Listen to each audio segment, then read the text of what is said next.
Hello my dear friends, welcome back to Mantis classes. तो हम अपने चैप्टर को आगे बढ़ाते हैं। हमारा टॉपिक क्या रहेगा? The UN in a unipolar world. ठीक है, यूनाइटेड नेशन जो है इसकी क्या स्थिति है यूनिपोलर वर्ल्ड में।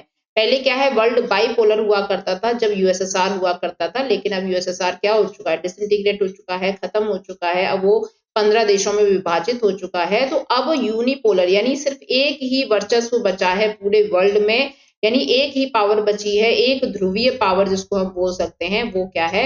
अमेरिका की पावर। तो उसमें क्या है, यूएन जो है कैसे सरवाइव करेगा, उसका क्या रोल रहेगा, इसके बारे में हम यहाँ पे चर्चा करेंगे स्टूडेंट्स।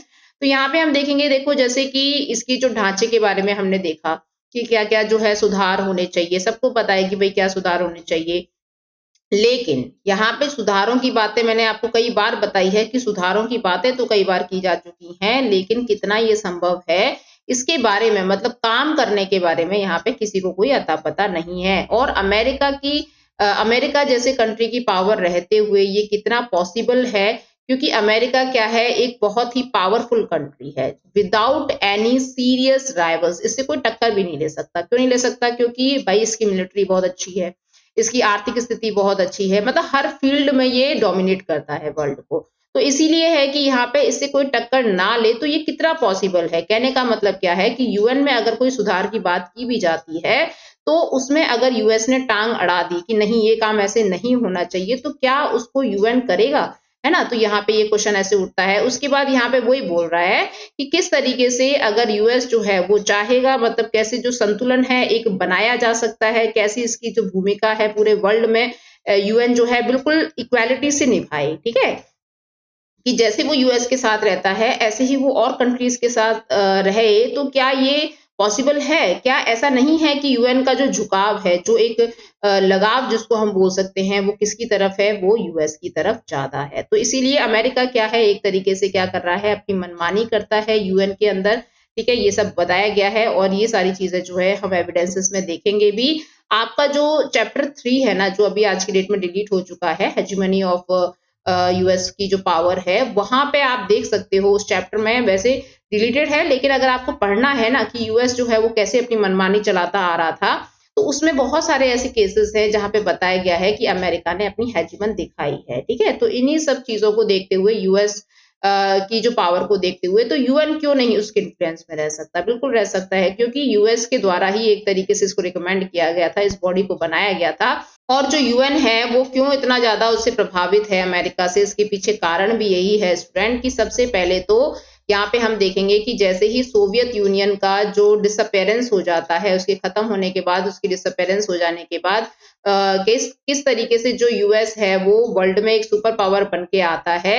और इसकी जो मिलिट्री है और इसकी जो इकोनॉमिक पावर है ना, ये क्या करती है, यहाँ पे पूरे वर्ल्ड में एक वर्चस्व बनाती है, जिसकी वजह से जो यूएन है वो एक इंटरनेशनल ऑर्गेनाइजेशन होते हुए भी इसके खिलाफ नहीं जा पाता है। किसके खिलाफ नहीं जा पाता है? अमेरिका के खिलाफ नहीं जा पाता है। सेकेंडली यहाँ पे क्या बता रहा है कि जो यूएस है ना, वो एक लार्जेस्ट कंट्रीब्यूटर है किसके अंदर? यूएन के अंदर। यूएन में अपना बहुत ज्यादा मात्रा में वो कंट्रीब्यूट करता है, फंड प्रोवाइड करता है उसको। भैया पैसा मिल रहा है किसी बॉडी को, तो वो क्यों उसके खिलाफ जाएगी? है ना, पैसों से तो अच्छे अच्छे काम जो है यहाँ पे हो जाते हैं।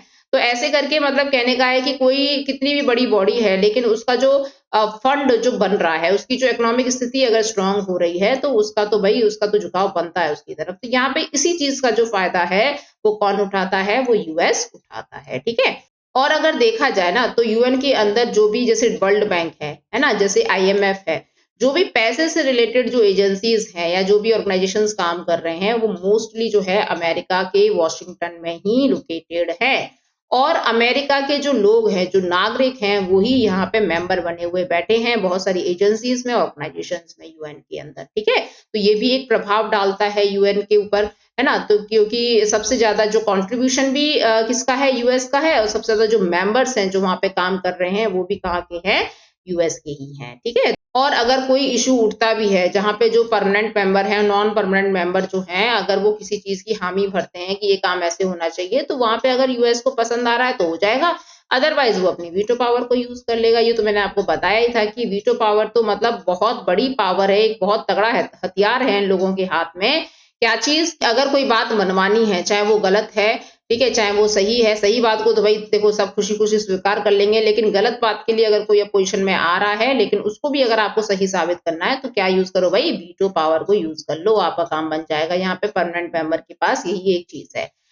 और यहाँ पे अमेरिका की वीटो पावर की इतनी वैल्यू है कि वो किसी भी चीज़ को जो है वो चेंज कर सकता है यहाँ पे। और जैसे अगर हम आगे देखें तो सेक्रेटरी जनरल का जो चुनाव होता है ना, उसमें क्या है, अमेरिका का बहुत बड़ा रोल होता है। जो उसके महासचिव चुने जाते हैं यूएन के अंदर, तो उसकी जो चयन प्रक्रिया होती है उसमें अमेरिका जो है वो अपनी बात की बहुत वजन रखवाती है वहाँ पे। मतलब अमेरिका की बात जो है वो डिनाई नहीं होनी चाहिए। अगर अमेरिका किसी को सपोर्ट कर रहा है कि भाई ये बंदा जो सेक्रेटरी जनरल बनना चाहिए, तो उसके लिए यहाँ पे कंसिडर किया जाता है यूएन के द्वारा, ये चीज़ भी है। और यहाँ पे अगर देखें तो अमेरिका जो है इतनी ताकत रखता है कि पूरे विश्व में ये फूट डलवा सकता है, पूरे विश्व में यहाँ पे स्प्लिट करवा सकता है, किसी न किसी को जो है एक-दूसरे से लड़ा सकता है ना? और अब बीच मतलब कहने का मतलब है कि बीच में क्या करता है, ये मीडिएटर का काम करता है किसी को भी लड़ाने के लिए, अगर ये चाहे तो। ऐसा नहीं है कि हर बार ऐसा हो रहा है। अगर ये चाहे तो कि भई मेरे पे मेरी नीतियों के खिलाफ कोई ना जाए और किसी को भी किसी से भिड़ा के यहाँ पे ये अपना काम निकलवा सकता है। तो इसकी जो पॉलिसीज़ हैं, ये क्या है, कोई उसका विरोध ना कर सके, तो उनको जो माइंड डाइवर्ट करता है ना, वो यूएस को बहुत अच्छे से आता है करना।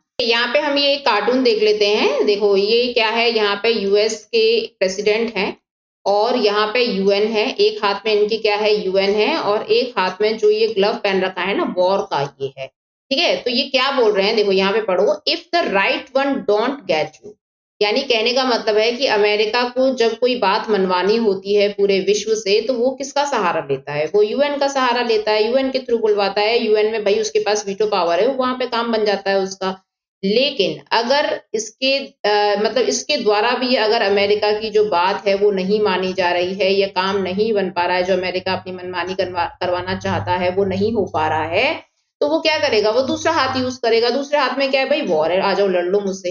तो वो लड़ भी नहीं सकते क्योंकि इसकी जो मिलिट्री है वो बड़ी तगड़ी है ना? हमारी हार ही होने वाली है इस तरीके से। तो इसके पास क्या है, इसके पास मतलब एक ऐसा हथियार है, यानी इसने एक ऐसी बॉडी बना रखी है, क्या चीज़, कि भई यूएन के थ्रू यहाँ पे बात बन जाया करेगी मेरी। और अगर नहीं है तो धमकाओ किस चीज़ से, कि नहीं, अगर मेरी बात नहीं मानोगे तो मेरे पास दूसरा रास्ता भी है, क्योंकि मेरी जो आर्मी है बहुत स्ट्रॉन्ग है। ठीक है? तो यहाँ पे जो है ये पिक्चर हमें शो कर रहा है एक यूएस की हेजेमनी, यूएस का जो डोमिनेशन है पूरे वर्ल्ड पर, तो वो किस तरीके से व्यापक है यहाँ पे वो बताया जा रहा है। तो ठीक है, तो इसीलिए हम इसको क्या बोलते हैं, सुपर पावर कंट्री बोलते हैं। आपको पता है वर्ल्ड का फर्स्ट पर्सन कौन है? वर्ल्ड का फर्स्ट पर्सन वो है अमेरिका का प्रेसिडेंट। ठीक है? उसके बाद यहाँ पे बात करेंगे, हम अपने टॉपिक को आगे बढ़ाते हैं। तो यहाँ पे बात कर रहे हैं कि यूएन के पास देखो खास कोई ऐसी ताकत है नहीं कि वो यूएस को कंट्रोल कर सके, उसको बैलेंस कर सके। तो यहाँ पे ये बात हो रही है कि जैसे रेस्ट ऑफ द वर्ल्ड को ट्रीट किया जाता है, वैसे ही यूएस को नहीं ट्रीट किया जाता है। यूएस की तरफ यहाँ पे यूएन जो है वीक पड़ जाता है।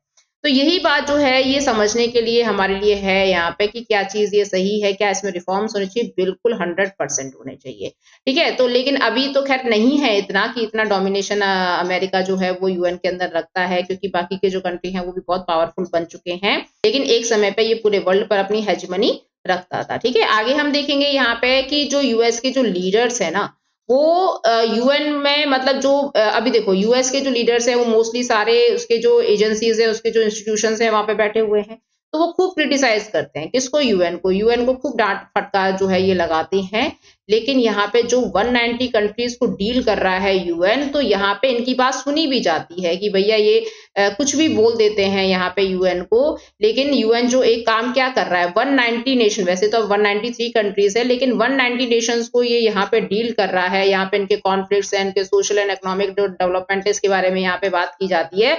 तो ये एक ऐसा प्लेटफ़ॉर्म है जहाँ पे बातों के थ्रू, चाहे गुस्से से, चाहे प्यार से, चाहे समझौते से, कैसे भी करके बातों के थ्रू जो है यहाँ पे काम को बनाया जाए, ना कि कहीं पे कोई वॉर वगैरह हो। ठीक है? तो ये मेन काम है, इसीलिए यहाँ पे यूएन सुन भी लेता है।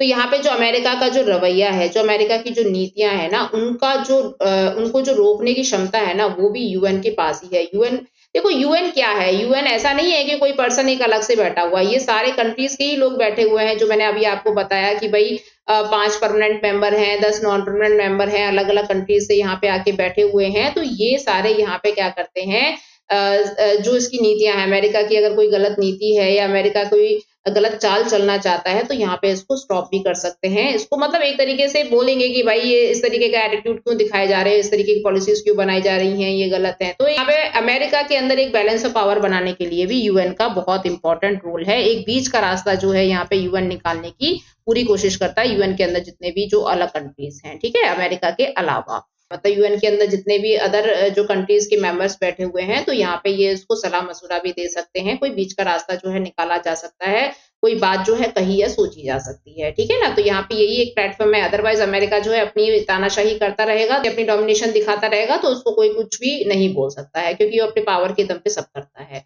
तो यहाँ पे हमने क्या देखा स्टूडेंट कि यूएन जो है ना वो एक इम्परफेक्ट बॉडी है, परफेक्ट बॉडी नहीं है, ठीक है। ये हमने पूरे चैप्टर के दौरान देखा कि क्या-क्या जो इसके अंदर कमियां हैं, क्या-क्या इसके अंदर खूबियां हैं, वो सब चीजें हमने इसमें देखी।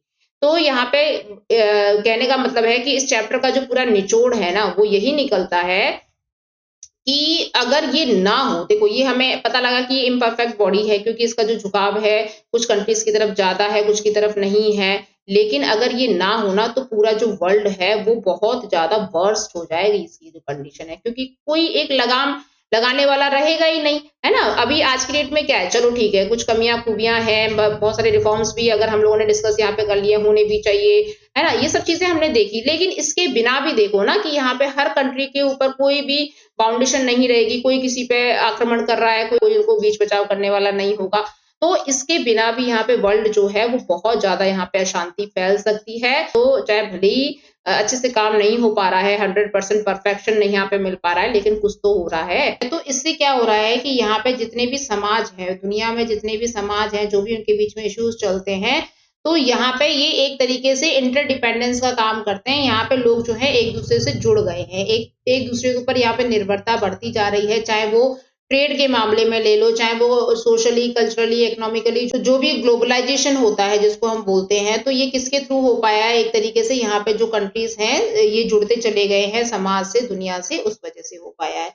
तो इस वर्ल्ड में जो कितनी पॉपुलेशन है, 7 बिलियन पॉपुलेशन है। वैसे आज की डेट में 8 बिलियन हो चुकी है वर्ल्ड की पॉपुलेशन, लेकिन बोल रहे हैं कि 8 बिलियन लोगों को एक साथ जोड़ने का जो काम करता है वो यूएन का प्लेटफॉर्म करता है।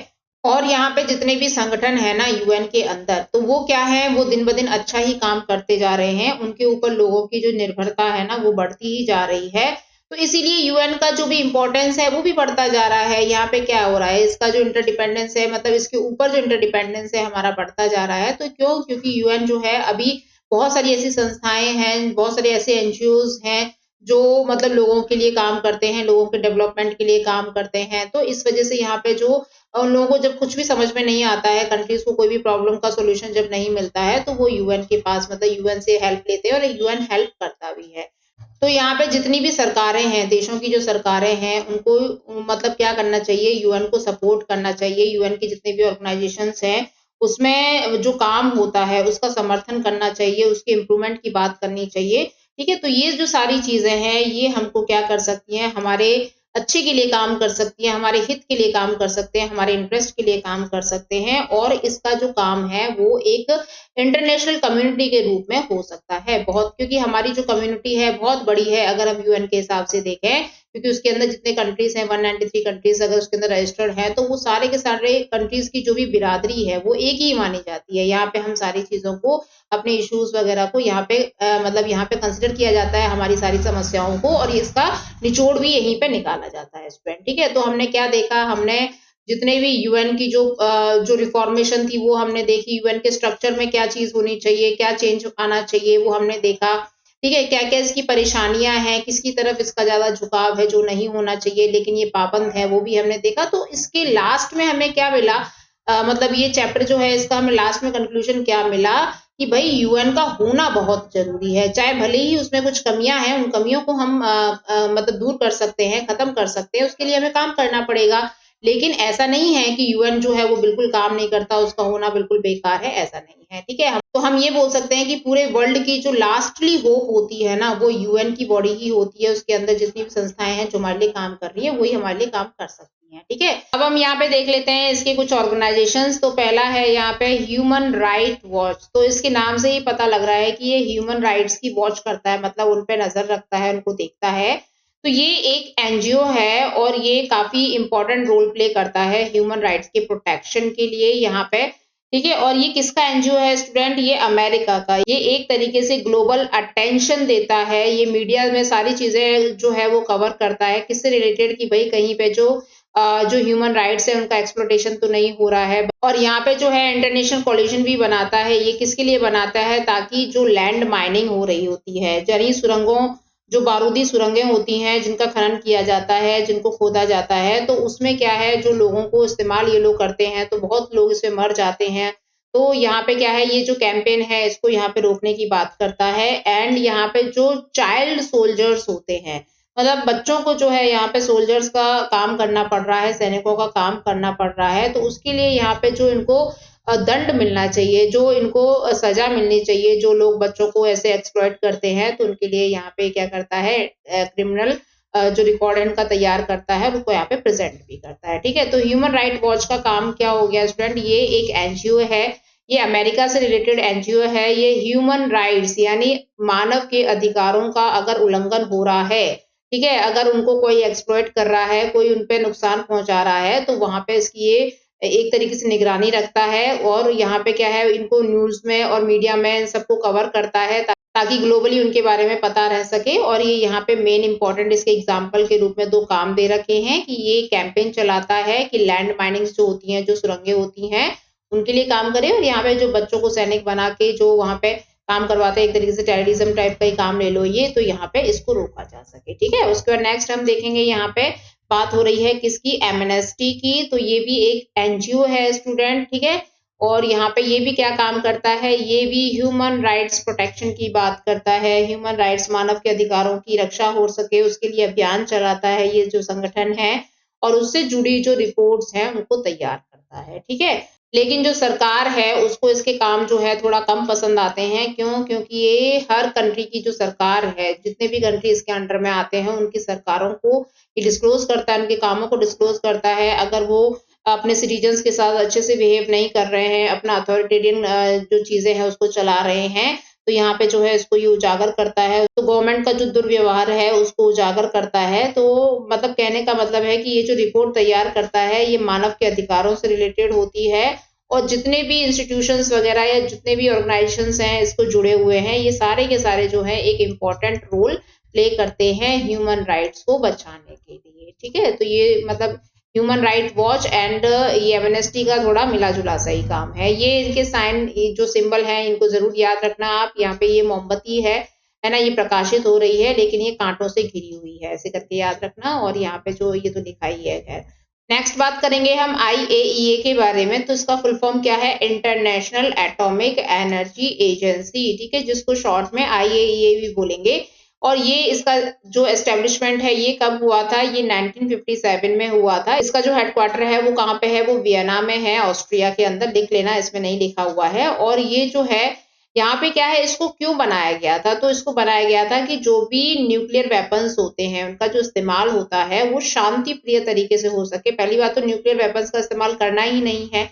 तो जो एटम्स को अगर बनाया भी गया है ना, तो मतलब ऐसा नहीं है सिर्फ अपनी सिक्योरिटी दिखाने के लिए उनको बनाया गया है, एक दूसरे के ऊपर फोड़ने के लिए नहीं बनाया गया है। तो यहाँ पे जो है न्यूक्लियर सेफ्टी और उसकी जो सिक्योरिटी है उसको बरकरार रख सके, ये काम वो करता है। और जैसे जो न्यूक्लियर प्रोलिफिकेशन है ना, जो ट्रीटी साइन हुई थी उसके मुताबिक यहाँ पे काम रहना चाहिए। कंट्रीज ने अगर साइन किया है तो उनको यूज नहीं करना है, ठीक है। और यहाँ पे क्या है, जैसे न्यूक्लियर एनर्जी जो होती है उसके इस्तेमाल में जो टेक्निकल असिस्टेंस जो होता है उसको ये प्रोवाइड करता है। सेफ्टी स्टैंडर्ड जो है उसको डेवलप करता है, उसका ध्यान रखता है। और बीच-बीच में जो इंस्पेक्शंस है ना उनको भी कंडक्ट करवाता है।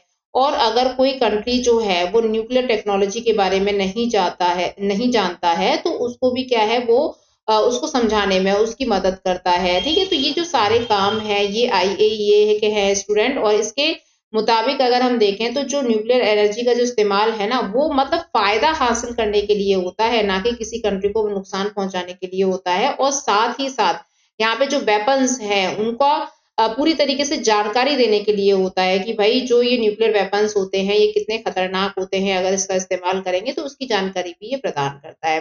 और यहाँ पे क्या है, इसको मिलिट्री पर्पज से ना ही यूज किया जाए। ठीक है, तो यहाँ पे हमने IAEA के बारे में देख लिया। लास्टली हम देखेंगे WTO को, जिसका फुल फॉर्म है वर्ल्ड ट्रेड ऑर्गेनाइजेशन। तो ये ऑर्गेनाइजेशन जो है ये क्या काम करती है स्टूडेंट, ये ट्रेड को कंट्रोल करती है एक तरीके से, और इसकी जो स्थापना है वो 1995 में हुई थी, और ये क्या है, ट्रेड के लिए काम करती है। और ये किसकी सक्सेसर है, ये सक्सेसर है general agreement of trade and tariffs. ठीक है, तो जो भी व्यापार होता है उसको वो किस तरीके से नियंत्रित किया जाएगा, कैसे किया जाएगा, क्या उसमें टैरिफ के चार्जेस होंगे, ये सारी चीजें जो है ये WTO जो है निर्धारित करती है। और सेकेंड वर्ल्ड वॉर के बाद से ही इसको बना दिया गया था। अभी फिलहाल इसमें 164 कंट्रीज हैं। ठीक है, ये कब तक है, 29 जुलाई 2016 का ये डाटा है, मतलब 16 तक यहाँ पे 164 मेंबर्स जो हैं ये कंट्रीज हो गए हैं। और यहाँ पे क्या है, जैसे अब ये काम तो पूरे देशों के साथ, मतलब 164 जो कंट्रीज हैं वो सारे कंट्री एक दूसरे के साथ व्यापार करते हैं, लेकिन इस व्यापार के जो रूल्स एंड रेगुलेशंस है ना, कि किस तरीके से व्यापार किया जाएगा, तो उसमें क्या है, अमेरिका है ना, US, EU एंड जापान, जो ये बड़ी आर्थिक शक्तियां है ना, ये सबसे ज्यादा इंपॉर्टेंट रोल इसमें प्ले करती हैं। और यहाँ पे इसके सारे टर्म्स एंड कंडीशंस जो है ना, ये यही निर्धारित करती हैं। तो इसमें क्या होता है ना, थोड़ा सा यहाँ पार्शियलिटी हो जाती है जो डेवलपिंग कंट्रीज है उनके साथ। तो यहाँ पे देखा गया है कि ये लोग अपने हित के लिए ज्यादा काम करते हैं इसके अंदर। तो जो डेवलपिंग कंट्रीज है ना, उनकी लगातार ये कंप्लेन बनी हुई है कि ये जो बॉडी है ये ट्रांसपेरेंट नहीं है, ये नॉन ट्रांसपेरेंट है, इसमें कुछ ना कुछ घोटाले चलते रहते हैं।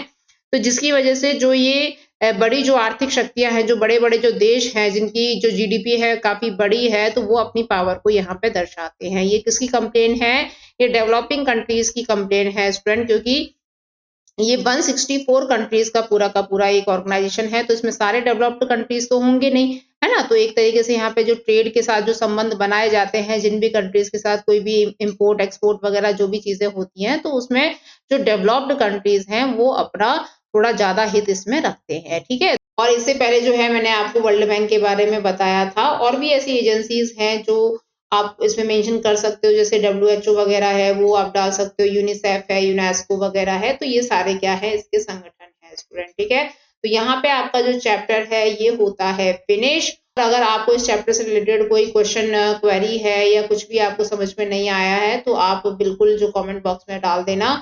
ठीक है, और मैं पूरी कोशिश करूंगी उसको दोबारा से समझाने के लिए स्टूडेंट। तो आप अपने इस चैप्टर को बहुत अच्छे से तैयार कर लेना, बहुत इंपॉर्टेंट चैप्टर है ये। और अगर आपको वीडियो पसंद आए तो वीडियो को लाइक कर देना, शेयर कर देना, और जो नए बच्चे हैं वो चैनल को सब्सक्राइब कर देना। ठीक है, तो मिलेंगे नेक्स्ट वीडियो में नेक्स्ट चैप्टर के साथ। तब तक अपना ध्यान रखिए, पढ़ते रखिए। Bye bye friends.